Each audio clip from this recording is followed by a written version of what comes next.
उत्तर प्रदेश और उत्तराखंड में खबरों की दुनिया का नया बादशाह, सिर्फ खबर के लिए। नमस्कार, जनाभास में आप सभी का स्वागत है। आज हमारे साथ संवर्ण समाज पार्टी के राष्ट्रीय महासचिव वीरेंद्र प्रताप सिंह जी हैं। सबसे पहले हम आपसे जानेंगे कि संवर्ण समाज पार्टी क्या है, इसका उद्देश्य बताइए। देखिए, बहुत बहुत धन्यवाद आपको, आपने बहुत सही प्रश्न किया।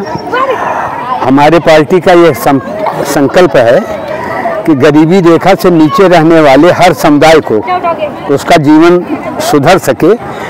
आरक्षण चतुर्थ श्रेणी की नौकरी में 100% दिया जाए, ताकि वो भी समाज की मुख्य धारा में आकर जुड़ सकें और उनका उत्थान हो सके। दूसरी बात है, सामान्य वर्ग में आने वाले राजपूत, ब्राह्मण, वैश्य, भूमिहार, सिया, सैयद, खान, पठान, रिजवी, सिंधी, जैन, माने सामान्य वर्ग में जितने भी लोग आते हैं, यहाँ तक कि आदिवासियों में भी सूरज सिंह बेसरा हमारा मित्र है जो झारखंड में है, ये लोग सामान्य में आते हैं। और सामान्य की स्थिति आज की तारीख में इतनी बदतर हो गई है कि वे अपना जीवन यापन उस हिसाब से नहीं कर पा रहे हैं जिस हिसाब से होना चाहिए। मध्यम वर्ग जो है वो देश की रीढ़ मानी जाती है, और आज की तारीख में देश की रीढ़ ही सबसे ज़्यादा कमज़ोर होती जा रही है। अच्छा, जैसे कि अगर बात की जाए तो आपने ये जो कहा, ये पार्टी का कहीं ना कहीं मैनिफेस्टो रहा होगा जी। अच्छा, अब बात करते हैं संवर्ण समाज पार्टी, अर्थात कहीं ना कहीं देखा जाए तो आरक्षण के विरोध में ये पार्टी है, ठीक? तो आपकी नज़र में आरक्षण क्या है? देखिए, आरक्षण जो है ये विकलांग बना दिया है। सिंधी, पंजाबी, जितने भी पाकिस्तान का जब बंटवारा हुआ, वहाँ से जब लोग यहाँ आए तो उनको कोई आरक्षण नहीं दिया गया, और आज वे मुख्य धारा में सबसे आगे हैं। आरक्षण दे करके इन दलित और अति दलित तथा पिछड़े लोगों को इतना कमज़ोर कर दिया गया, छोटा छोटा लालच दे करके, कि ये अपंग हो गए हैं, और आने वाले भविष्य में अभी 50 साल तक ये अपंग ही बने रहेंगे। 80% लोगों को तो पता ही नहीं है कि आरक्षण है क्या। जो नीचे तबके के लोग हैं, जो 5 किलो राशन पर अपनी जीविका चला रहे हैं, उनको यही नहीं पता है कि आरक्षण होता क्या है, और जो आरक्षण का लाभ उठा रहे हैं वो उनको समझने भी नहीं देना चाहते हैं कि आरक्षण है क्या चीज़। आरक्षण और SC/ST एक्ट, ये दो चीज़ें अभिशाप हैं देश की वर्तमान उन्नति को लेकर के। ये दोनों चीज़ें जब तक नहीं समाप्त होंगी, देश जो है वो अपंग के रास्ते पर निरंतर बढ़ता जाएगा। नहीं, अगर यहाँ पे देखा जाए तो एक प्रश्न ये भी आता है कि आरक्षण किसे मिलना चाहिए, क्योंकि अगर कोई बहुत कमज़ोर है तो उसकी कहीं ना कहीं मदद करना तो एक अच्छी बात होती है। तो आपके हिसाब से किसे आरक्षण मिलना चाहिए? देखिए, जितने राशन कार्ड में लाल कार्ड धारक हैं और सफ़ेद कार्ड धारक हैं, इनको चतुर्थ श्रेणी में, चाहे वो सरकारी नौकरी हो और चाहे प्राइवेट नौकरी हो, उसमें 100% आरक्षण दिया जाए। हम लोगों को कोई एतराज़ नहीं है, लेकिन 85-90% पाने वाला सड़क पर और 45% पाने वाला कुर्सी पर, आखिर रोज पुल गिर रहा है, रोज अच्छे मकान जो बन रहे हैं सरकारी सब ध्वस्त हो रहे हैं, ये किसका कारण है? वही 45% वालों का कारण है। 90% वाले सड़क पर, 45% वाले कुर्सी पर। हम विश्वगुरु बनने जा रहे हैं, किस हिसाब से हम विश्वगुरु बनेंगे? हमारा विरोध इस पर है कि जो जिस लायक है, जिसमें जितनी प्रतिभा है, उसको वैसा स्थान दिया जाए। अच्छा, अगर देखी जाए तो हमारी जनसंख्या लगभग 150 करोड़ क्रॉस कर चुकी है, और इसमें जो सबसे बड़ी समस्या आ रही है वो कहीं ना कहीं युवा वर्ग की बेरोजगारी है, जबकि केंद्र में और हमारे राज्य में दोनों जगह पे सत्ताधारी पार्टी भारतीय जनता पार्टी है।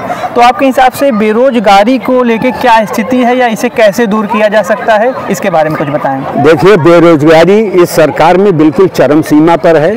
जनसंख्या की जहाँ तक बात है, चाइना में भी हमारे यहाँ से कम जनसंख्या तो है नहीं, वहाँ उत्पादन विश्व में सबसे अधिक है। सरकारें वहाँ नियंत्रित रखती हैं। आप केवल उत्पादन कीजिए, उसकी खपत कैसे होगी ये सरकार का काम है। बेरोजगारी कैसे ख़त्म हो इसके लिए तमाम उपाय हैं, लेकिन सरकार कुछ करना नहीं चाहती है। और सरकार इसलिए नहीं करना चाहती है कि भीड़ इकट्ठा नहीं होगी। जब तक बेरोजगार रहेंगे तब तक वो हमारे पीछे घूमेंगे। शासन का मतलब होता है कि जितने लोग दबे हैं उनको थोड़ा दबा के रखिए। ये राजा महाराजाओं का भी नियम था और वही नियम जो है वो वर्तमान में सरकार की भी है। वो चाहे पक्ष हो चाहे विपक्ष, देश हित में कोई भी नहीं सोचने वाला है। अरबों खरबों के खर्च जो हैं वो स्वयं के ऊपर हो जाते हैं। सदन में अपनी तनख्वाह बढ़ानी हो चाहे अपना कोई भत्ता बढ़ाना हो, उसके लिए तुरंत में थपथपा दिया जाता है, लेकिन जनता के लिए कहीं कोई आवाज़ उठाने वाला नहीं। अब आप किसान की बात ले लीजिए, हमारे देश में किसानों की स्थिति क्या है। एक प्राइमरी का अध्यापक जो है वो 25 कुंटल हर महीना कमाता है गेहूँ, और एक किसान जो है अब भूमिहीन समझ लीजिए हो गए हैं लोग। परिवार इतना बढ़ गया है, 2 बीघा 4 बीघा 6 बीघा, इससे ज़्यादा किसी के पास ज़मीन नहीं है, और केवल खेती पर जो निर्भर है वो किसी तरीके से पेट पाल ले अपना, यही बहुत है। और एक बात आपको बता दें, आने वाले 50 मेरा एक प्रश्न आपसे है कि किसानों को लेकर जब से देश आज़ाद हुआ है लगातार सरकारें प्रयास कर रही हैं कहीं ना कहीं उनकी दुगनी आय करने का लेके तमाम चीज़ें, लेकिन फिर भी किसान आज जिसे अन्नदाता कहा जाता है वो लगातार दबता चला जा रहा है। कैसे वो उभरेगा? देखिए, कैसे वो अपनी चीज़ों को आगे बढ़ाएगा? कैसे किसान की इनकम दुगनी होगी? कैसे वो अच्छे स्तर का जीवन यापन करेगा? देखिए, किसानों के बारे में सिर्फ लोग लोकोक्ति कथानक कह रहे हैं, कोई इनके ऊपर सही रूप से नहीं सोच रहा है। एक किसान जो है वो किसी तरीके से अपना जीवन यापन कर रहा है। बता तो रहे हैं आपको कि प्राइमरी का अध्यापक 25 कुंटल हर महीना कमा लेता है, और 25 कुंटल किसान को कमाने में 6 महीने का समय लगता है। तो स्थिति यह है कि जिस हिसाब से लोगों का पेमेंट बढ़ा है, जिस हिसाब से लोगों को महंगाई भत्ता मिल रही है, उस हिसाब से किसान के उत्पादन का मूल्य उसको कहाँ मिल रहा है। आज की तारीख में गेहूं कम से कम 70 रुपये किलो, चावल कम से कम 100 रुपये किलो, सरसों का तेल कम से कम 300 रुपया लीटर, गन्ना कम से कम 500 रुपया कुंटल हो तो किसान भी कार से चलेगा? नहीं तो कहीं ना कहीं फिर मध्यम वर्ग का क्या होगा? मध्यम वर्ग समझे, किसानी करे, खेती में जाए, मजदूरी करे। मजदूर 300 रुपया रोज कमा रहा है, लेकिन एक किसान जिसके पास 4 बीघा जमीन है वो 300 रुपये के हिसाब से नहीं जी पा रहा है। अगर उसका एवरेज, उसके परिवार का एवरेज जोड़ा जाए तो 300 रुपया वो नहीं कमा पा रहा है। देखिए, अगर हम पार्टी की बात करें तो उद्देश्य पार्टी हमेशा ये प्रयास करती है कि कहीं ना कहीं सब में समानता बनी रहे, कोई चीज़ें ऊपर नीचे ना हो और चीज़ें व्यवस्थित रहे, ना कि अस्त व्यस्त। बहुत सही। यहाँ हम एक चीज़ को बढ़ा करके किसी एक वर्ग को नहीं मार सकते। नहीं, बहुत सही बात आपने कहा। हम तो किसी को दलित, पिछड़ा, अति दलित, अल्पसंख्यक मानते ही नहीं हैं। हम तो सबको सवर्ण मानते हैं, सब सामान्य वर्ग के हैं। जो गरीबी रेखा से नीचे हैं उनको पूरा संरक्षण दिया जाए, हमें कोई एतराज़ नहीं है। जो गरीबी रेखा से नीचे अपन जीवन कर रहे हैं उनको पूरा संरक्षण दिया जाए, उससे हमको कोई मतलब नहीं है। लेकिन किसी को अल्पसंख्यक कहा जाए, किसी को दलित कहा जाए, किसी को अति दलित कहा जाए, किसी को पिछड़ा कहा जाए, क्यों कहा जाए भाई? किसी को क्यों अपमानित किया जाए? सब सामान्य वर्ग के हैं, सब अपना जीवन यापन कर रहे हैं, सब अपना कमा खा रहे हैं। किसी को हम नीचे दृष्टि से क्यों देखें? अच्छा, सबसे बड़ी बात मैं आपसे एक चीज़ पूछना चाहता हूँ कि आज अगर देखा जाए तो एक तरफ भारतीय जनता पार्टी है और एक तरफ जितने भी अपोजिशन हैं वो पूरी तरह से हो चुकी हैं, और उन्होंने एक गठबंधन बनाया जो कि आप जानते होंगे जिसे पीडीए के नाम से बोला जाता है। तो इसको लेके आप किस नज़रिए से देखते हैं? देखिए, गठबंधन भाजपा का भी है, ऐसा नहीं है कि विपक्ष वाले ही सिर्फ गठबंधन में हैं। इनकी भी 20 पार्टियों का गठबंधन है। आज चिराग पासवान और नायडू और नीतीश, ये लोग अगर अपना हाथ खींच लें तो सरकार कितनी देर तक रह पाएगी? गठबंधन में तो सारी सरकारें चल रही हैं, ये कोई पहला नियम थोड़े है। इससे पहले भी सरकारें आई हैं और चली हैं, और ऐसी सरकारें आएंगी और चलेंगी। ये प्रजातंत्र है, किसी एक की बपौती तो है नहीं कि सत्ताधारी में हम आ गए हैं तो जो हम कहेंगे वही सच होगा, जो दूसरे कहेंगे वह बिल्कुल गलत होगा। ऐसी अवधारणा रखने वाले का हम बिल्कुल विरोध करते हैं। हम सबको सामान्य वर्ग में ले आना चाहते हैं, संरक्षण देना चाहते हैं गरीबों को जो गरीबी रेखा से नीचे हैं। बता तो दिया आपको, जो सफ़ेद राशन कार्ड वाले हैं, जो लाल राशन कार्ड वाले हैं, उनको 100% आरक्षण दिया जाए चतुर्थ श्रेणी की नौकरी में, हम लोग बहुत खुश होंगे। लेकिन शेष आरक्षण समाप्त किया जाए। चतुर्थ श्रेणी में ही क्यों? इसलिए कि उसमें इतना पैसा मिल जाएगा कि वो अपने बच्चों को कायदे से पढ़ा सकेंगे, आगे बढ़ा सकेंगे और अपने लक्ष्य की प्राप्ति कर सकेंगे। इसलिए आवश्यक है। जो मलाईदार स्टेज पर पहुंच चुके हैं, चाहे वो दलित के हों, चाहे अदलित के हों, चाहे पिछड़े हों, वो नहीं चाहते हैं कि जो हमारे बिरादरी के नीचे दबे हुए लोग हैं वो भी हमारे सामने आ जाएं। उसी का फ़ायदा वो बराबर उठा रहे हैं। उनकी पीढ़ी दर पीढ़ी, तीसरी चौथी पीढ़ियां हैं। 77-78 साल देश आज़ाद होने जा रहा है, अमृतकाल लोग मना रहे हैं। लेकिन स्थिति क्या है? गांव में जाकर के देखिए, आज भी फटे वस्त्र में आपको मजदूर मिलेंगे। ये तो समझिए कि किसी तरीके से किसान भी अपने में इतना आक्रोशित है, वो 300 रुपया प्रतिदिन के हिसाब से मजदूर को देगा ही देगा, उसको देना ही देना है, चाहे उसकी आमदनी हो चाहे न हो। अच्छा, जो सबसे बड़ी एक चीज़ मैं आपसे पूछना चाहता हूँ कि मान लीजिए कि जैसे कि आने वाले समय में 2017 में उत्तर प्रदेश का चुनाव होना है, तो इसमें आपकी पार्टी की क्या भूमिका रहेगी? हमारी पार्टी की बहुत सही बात ने कहा। हमारी पार्टी की भूमिका है जो 3 लाख रुपया खर्च करे वो विधानसभा लड़े, जो 7 लाख रुपया खर्च कर सके वो सांसदी लड़े। हम टिकट की बात नहीं, टिकट की बात नहीं कर रहा हूँ। ये गाड़ी घोड़ा करोड़ों रुपया जो लोग खर्च करते हैं, हमको उससे कोई मतलब नहीं। हमारा एक एजेंडा होगा, उसको घर घर तक पहुँचाइए। जिसको वोट देना होगा देगा, जिसको नहीं देना होगा नहीं देगा।